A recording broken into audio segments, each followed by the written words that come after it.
So we're gonna start this off with showing we have the proper PPE on, such as gloves, mask, glasses. In this case, I think it's just gonna be gloves.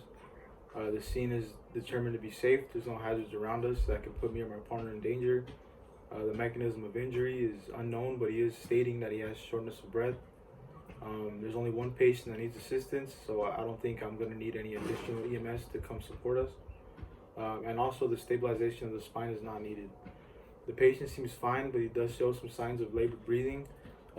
He is responsive since he replied to some of the questions that me and my partner asked him, and he was also able to acknowledge some of the things we asked him to do.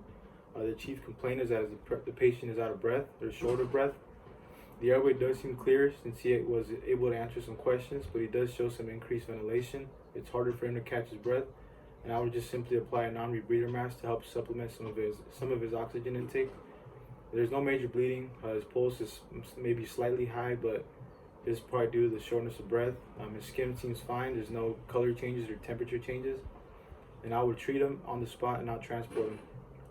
Then I would go about asking him when it started, if anything provoked him to feel this way. The quality of his breathing, is it labored, is it light?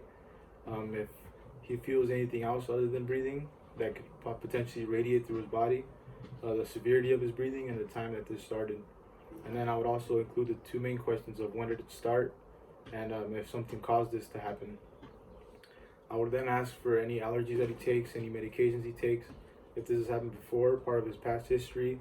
On his last oral intake, what was the last thing he ate or drank before this all started, and what was he doing that led up to this or caused him to be short of breath. And then after this, I would assess his systems, such as the cardiovascular, the pulmonary, neurological, musculoskeletal, the integumentary. Probably not his reproductive, because I don't think his reproductive system has anything to do with him being short of breath. His digestive system and his psychological system. Then I would take his vitals, such as blood pressure, his pulse, his respiratory rate and quality, and his overall impression during the questioning.